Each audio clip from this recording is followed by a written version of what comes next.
Hello everybody and welcome back to 10 Minute Reviews.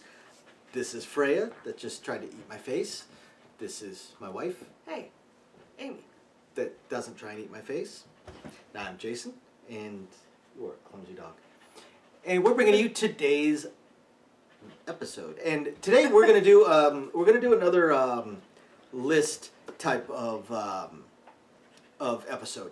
So we're not gonna talk about books.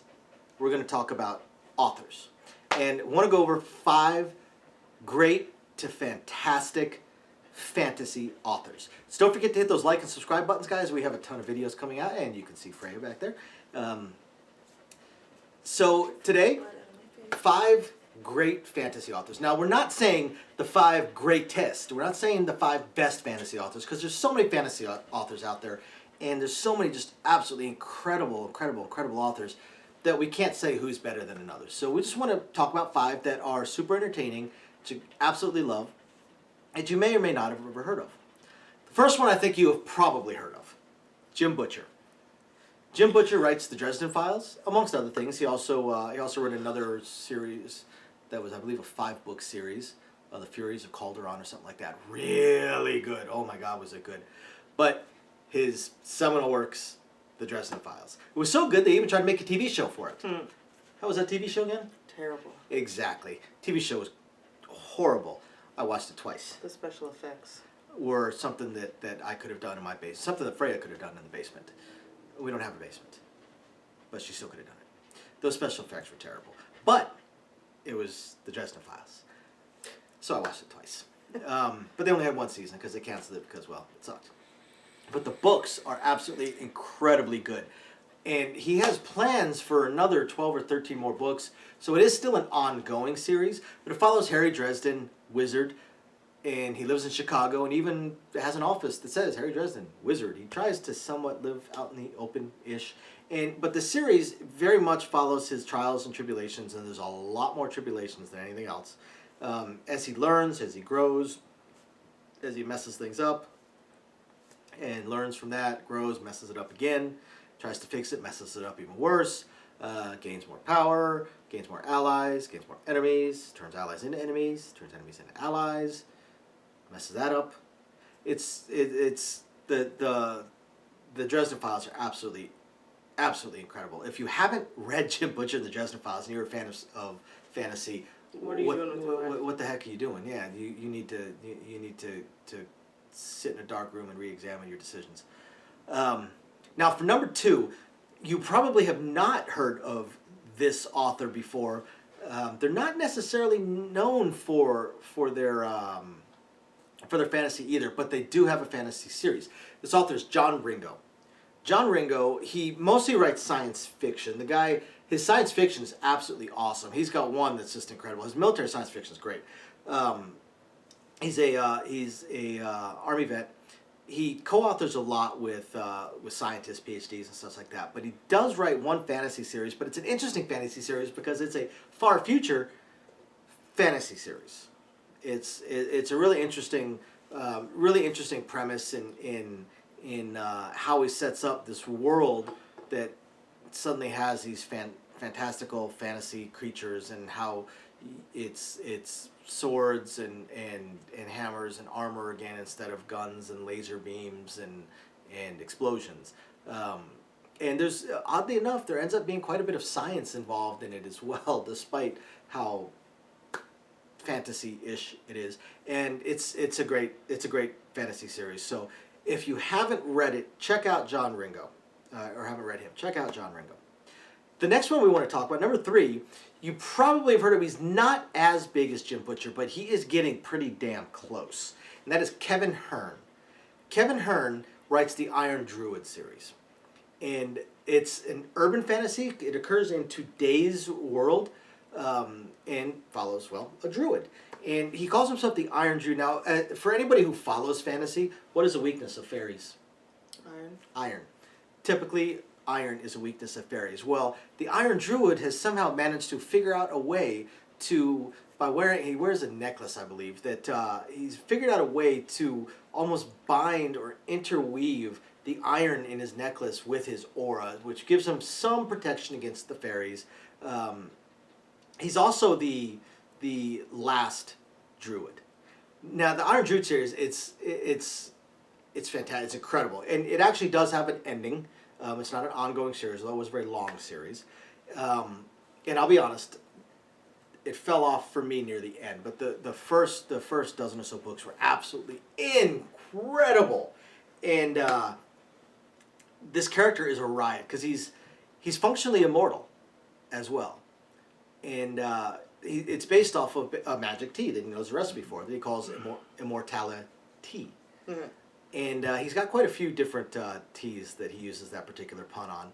So it's a hilarious book. The characters is like many other books, such as Jim Butcher, John Ringo, a little snarky, a little smart-assy, a little bit rude. Actually, he's a lot rude. And hilarious and powerful, but not overpowerful. He's not the overpowered main character like in a lot of novels. So if you're a huge fantasy fan and you haven't read Kevin Hearn, check him out. Check out the Iron Druid Chronicles, I believe it is, the Iron Druid Chronicles. Check it out. Number 4. Number 4 is one that is also lesser known. So you may or may not have run into him before. If you haven't, I strongly suggest you do. This is more of your classic fantasy as far as being like medieval times adjacent. And it is David Dalglish. David Dalglish, who writes Dance of Cloaks, which is actually a prequel trilogy to his Half-Orc series, I think it is. And guys, it's incredible. I actually liked the prequel series more than I liked the main series. Because the main series, while it was enjoyable and a lot of fun and absolutely hilarious, and the Half-Orc series is just a riot. And it reminded me a lot of, the Half-Orc series reminded me a lot of the Dragonlance Chronicles. Because it had the fighter wizard brothers.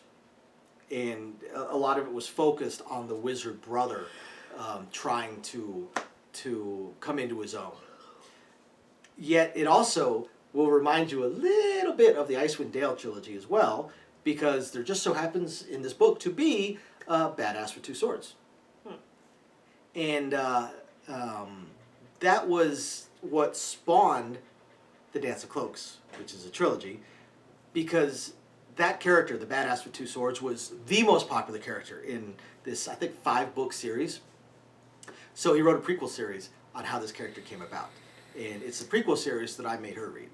She hasn't read the main series, but she read the prequel series, the prequel trilogy, and it's just, it's fantastic. Dance of Cloaks, I can't remember the name of the other two, but Dance of Cloaks was the first one, and it's incredible, guys. So if you have not read it, you gotta check it out. Check out David Dalglish. He's got multiple series. They're all fantastic. He writes really, really well. Super entertaining.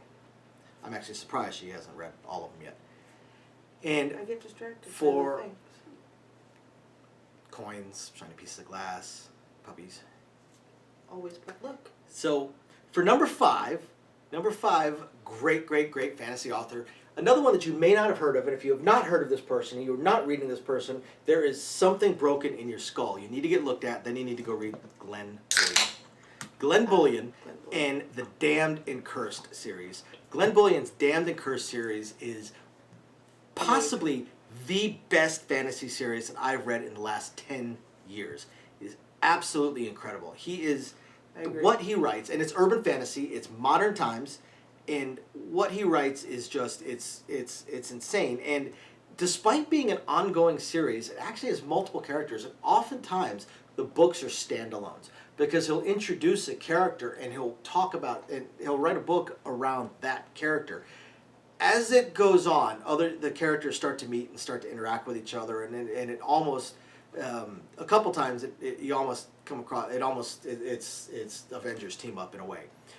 But we're both in agreement, though, that Jack is the best. Yes, Jack is the best. So if you want to start with one, you can start with Jack Cursed, with a K, spelled with a K. He pronounces it Cursed.